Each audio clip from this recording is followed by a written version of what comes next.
आज निसर्गाचं चक्र फिरलं असून महाराष्ट्राच्या नकाशावर मान्सूनची हालचाल अत्यंत धोकादायक वळणावर येऊन पोहोचली आहे। कोकण किनारपट्टीपासून ते पार विदर्भापर्यंत संपूर्ण वातावरणामध्ये अचानक बदल झालाय। अरबी समुद्रातून प्रचंड बाष्प घेऊन येणारे वारे, समोर असलेली सह्याद्रीची भिंत आणि बंगालच्या उपसागरामध्ये अचानक तयार झालेली कमी दाबाची प्रणाली, या तिन्ही गोष्टींचा ट्रिपल अटॅक एकाच वेळी महाराष्ट्रावरती होत आहे। हवामान खात्याने अत्यंत महत्त्वाचा इशारा दिला असून मान्सूनने अचानक आपली दिशा बदलली आहे। मान्सूनने आता आपली मूळ दिशा पूर्णपणे बदलली आहे। आतापर्यंत बंगालच्या उपसागरामध्ये निर्माण झालेली हालचाल आता दुप्पट वेग घेतली आहे। जे वारे कालपर्यंत भारताच्या पूर्व राज्यांकडे वेगाने सरकत होते, त्यांनी अचानक तब्बल 120 अंशाचा युटर्न घेतलाय आणि हे बाष्पाने भरलेले वारे आता थेट महाराष्ट्राच्या हद्दीमध्ये प्रवेश करत आहेत। याचाच अर्थ असा आहे की संपूर्ण देशातील पावसाचं वितरण हे एकाच वेळी महाराष्ट्रावरती केंद्रित होत आहे आणि हा पाऊस नाही तर एक दुहेरी संकट आहे, जे महाराष्ट्राच्या एकापाठोपाठ एक अशा 11 जिल्ह्यांना विळखा घालेल।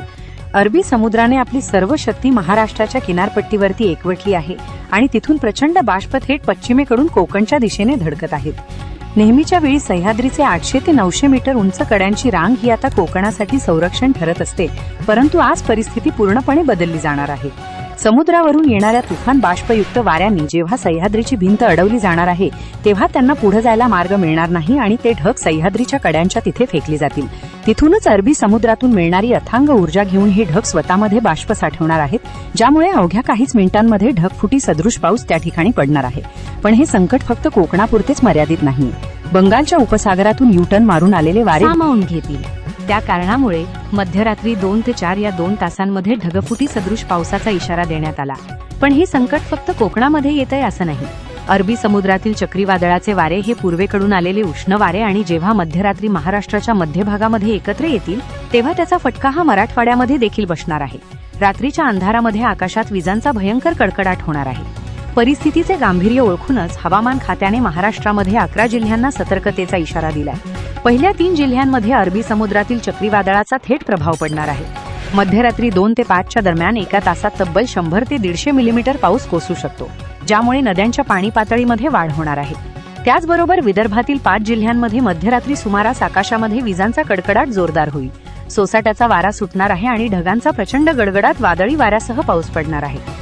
महाराष्ट्रामध्ये सतर्कतेचा इशारा देत असताना हवामान खात्याने जी 11 जिल्ह्यांची यादी जाहीर केली आहे, त्यातील महत्त्वाच्या 3 जिल्ह्यांमध्ये मध्यरात्री घाटातून येणारी थंड हवा आणि तुफान वाऱ्यामुळे वीज पुरवठा खंडित होण्याचा धोका देखील उद्भवू शकतो, कारण वातावरणातील हेच चक्र वेगाने फिरू लागलं आणि ढगफुटी सदृश पाऊस आणि चक्रीवादळाचे वारे आदळत आहेत। काही ठिकाणी तर ढगफुटी सदृश पाऊस पडणार आहे, परंतु वादळी वाऱ्यामुळे अनेक ठिकाणी झाडे पडणे तसेच विजेचे खांब कोसळणे अशा घटना देखील घडू शकतात। रात्रीच्या वेळी विजांचा कडकडाट आणि सोसाट्याचा वारा प्रचंड वाढणार असल्यामुळे तुमची जनावरं जर उघड्यावर बांधत असाल तर त्यांना सुरक्षित ठिकाणी ठेवा।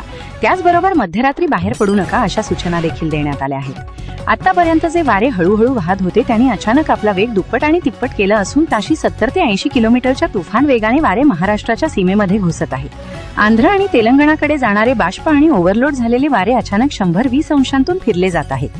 थेट महाराष्ट्रावरती ते धडकले जाणार आहेत। मध्यरात्री जेव्हा बंगालच्या उपसागरामध्ये लो प्रेशर वारे आणि अरबी समुद्रातील चक्रीवादळाची ताकद एकमेकांना छेदली जाईल, तेव्हा महाराष्ट्राच्या आकाशामध्ये ढगांची घनता वाढणार आहे आणि त्यामुळेच ढगफुटी सदृश पावसाचा इशारा देखील देण्यात आलाय। मध्यरात्री सह्याद्रीच्या रांगांमध्ये कमी दाबाचा पट्टा निर्माण होणार आहे आणि तिथून निघणारा अथांग बाष्पाचा डोंगर पश्चिमेकडून ताशी 80 किलोमीटर वेगाने कोकणच्या किनारपट्टीवरती धडकणार आहे। त्यामुळे 2 ते 4 या कालावधीमध्ये रेड अलर्ट देण्यात आला। कोकणातील 3 जिल्ह्यांमध्ये रेड अलर्ट आहे, कारण पालघर, रायगड आणि रत्नागिरी या 3 जिल्ह्यांवर मध्यरात्रीचा अटॅक सर्वात घातक असणार आहे। मध्यरात्री 1 ते 4 च्या दरम्यान अरबी समुद्रातील चक्रीवादळाचे वारे हे 80 किलोमीटर वेगाने थेट पालघर आणि रायगड जिल्ह्याच्या किनाऱ्यावरती आदळतील। समुद्रावरून येणारा अथांग बाष्पाचा साठा सह्याद्रीच्या पर्वतरांगांना धडकेल, तेव्हा तिथे ढगफुटी सदृश पाऊस कोसळणार आहे।